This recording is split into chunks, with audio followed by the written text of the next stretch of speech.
Hey you guys, what is up? Welcome back to the channel, family. You already know what time it is. Gang, gang, gang, gang, gang. We in this thing. Make sure y'all hit that subscribe button to be a part of the crew. Smash that like button to see what it do, y'all. Okay, so we're about to get into this video for you. We are going to break down, you can probably show this video to like your friends and stuff like that, but we're going to break down SpongeBob in terms of looking from the outside in. Okay, so let's get into it so that way you guys can understand what SpongeBob is about. So let's break it down. So listen up, pineapple under the sea. All right, so let's go. All right, so let's break down like the word SpongeBob SquarePants. So whenever we talk about SpongeBob SquarePants, sponge is something that absorbs and holds water. Whenever we talk about water, could be our thoughts, our feelings, you know, our feminine thoughts and feelings. All right, and then whenever it's like square pants, a square is a terminology that they used back in the day to describe somebody that was like weird or somebody that was like out the loop, you know, like you whack, like that type of shit. They used to call people square. All right. And then also his name, Bob, SpongeBob, somebody that holds with thoughts and feelings. But then whenever we look at the name Bob, whenever you say Bob, what about Bob? Bob is usually used in terminology to mean that it's somebody that's like a nobody. Look at the show, for instance, Bob's Burgers. He's a nobody, but he's like becoming a successful business owner. All right, which we'll break that one down later too. But anyways, pay attention because this also not only just tells like about SpongeBob, but it also goes deeper into like mythology and all this other stuff in terms of Freemasonry. But we're just gonna break down the basics so that way you guys can understand where SpongeBob is coming from or what it actually means in terms of SpongeBob SquarePants. All right, so he's yellow like the sun, okay, which goes back to Masonry and Greek mythology and stuff. All right, but most importantly, SpongeBob is a very creative individual. All right, and then we're going to break down everybody so that way you guys can understand all the roles and positions. So Patrick is also a starfish. All right, SpongeBob's best friend, his name's Patrick, he's a starfish. Now, whenever you break down the name like Patrick, okay, like whenever you pat something, that's what you would do to like a dog, somebody that like lays around all the time. And as you see, Patrick lives underneath a rock. And then whenever we look at starfish, whenever they're on, like, say for instance, you got a starfish in the tank. All it does is suction to the tank and it just focuses on one thing, you know, like, so that's kind of like how, say for instance, like society now. All people do is focus on one thing, aka the news and stuff like that. They never go outside the box, aka they never come from underneath their rock, unless SpongeBob, the creative one, comes and gets Patrick. Okay, so it kind of tells you like this is how society is. Society is kind of like Patrick. We just kind of lay around and sit around until we're called upon by somebody that's creative. Also, pay attention to Patrick's pants too, because as you guys seen in SpongeBob SquarePants, Patrick pushes the agenda as well, with his pants being like green and purple. If you break that down into French, green, the color green in French is verte, and that whenever you look into like words and stuff, inverte.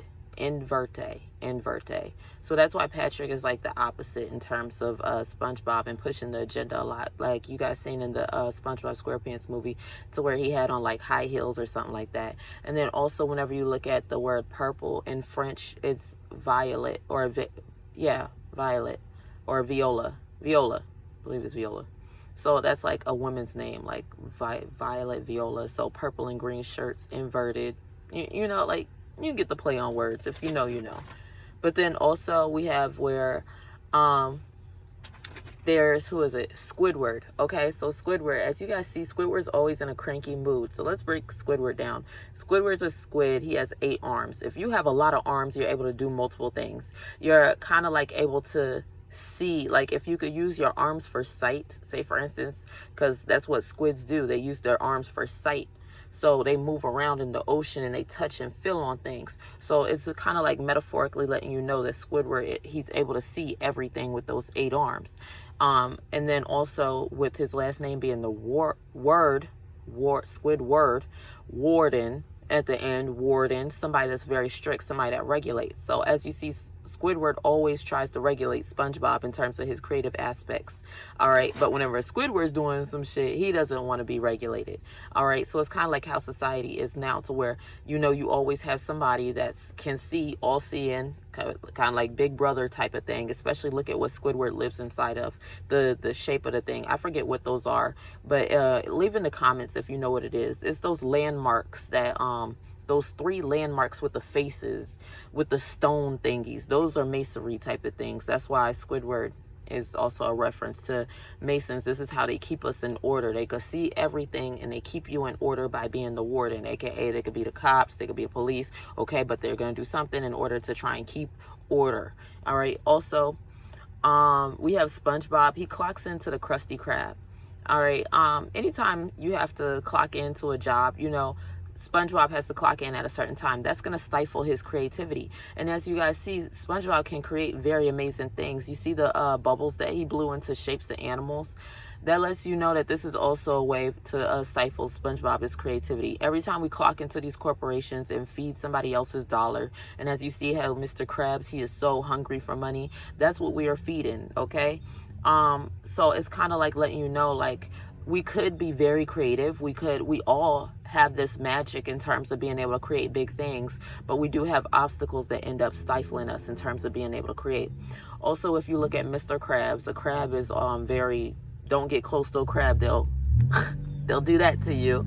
Okay, so that lets you know, money grubbing. I'll take whatever from you. That's what it means. I'll take whatever from you. Okay, in terms of Mr. Krabs. Also pay attention because Mr. Krab is red. Whenever you look in French, red is rouge. Rouge, ruler. Ruler. Rouge, ruler. Pay attention to the words and how they're pronounced, okay? Because it's like that for a reason.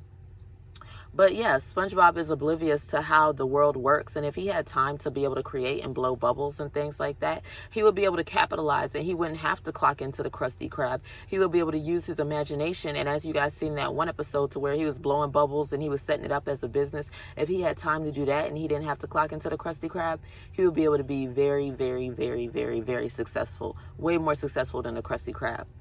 But unfortunately, we let these things stifle our imagination, our creativity, which keeps us from being creative and which keeps us from always working underneath a Krusty Krab. All right. So also, what was it? Okay, so Sandy. You guys are probably like, well, what does Sandy represent? Sandy, it represents masonry. So this is basically like, how the fuck did Sandy come out of nowhere and build an igloo underneath the motherfucking ocean? This is basically showing you how these Masons will come and construct whatever it is. They'll construct their own little world, aka, say for instance, if you're in your neighborhood, they'll I think it's called regentrification or whatever, to where they'll turn the neighborhood into what they want or how they envision it. So Sandy, she came down underneath the sea and built whatever it was that she envisioned, aka her little utopia, which is there inside the little igloo type thing. And as you guys see, whenever somebody needs to come inside, like SpongeBob or like motherfucking Patrick, they don't know how to invent these types of things. Sandy doesn't even motherfucking work. If you pay attention, Sandy doesn't work. But Sandy's very productive and very knowledgeable, just like how the Masons are. Also, Sandy is the type to where so it's basically showing you like how you guys are kind of like the filth of the world, because it's like she has this very nice and clean environment that she has built, and in order for you guys to come inside, you guys don't even know how to come inside of what she has built. You guys have to ask her permission, or you guys have to be given something from her, aka the helmet. She has to give you a helmet in order for you to breathe, and that is how these Masons want it. So in order for you to breathe, in order for you to be successful, they want it to where they have to hand or they have to give you something, okay? Otherwise, you would be able to be a Mason yourself, aka you would be able to be SpongeBob, but it would be, you would have to sacrifice some things, and a lot of us don't want to sacrifice those things in order for us to become a SpongeBob.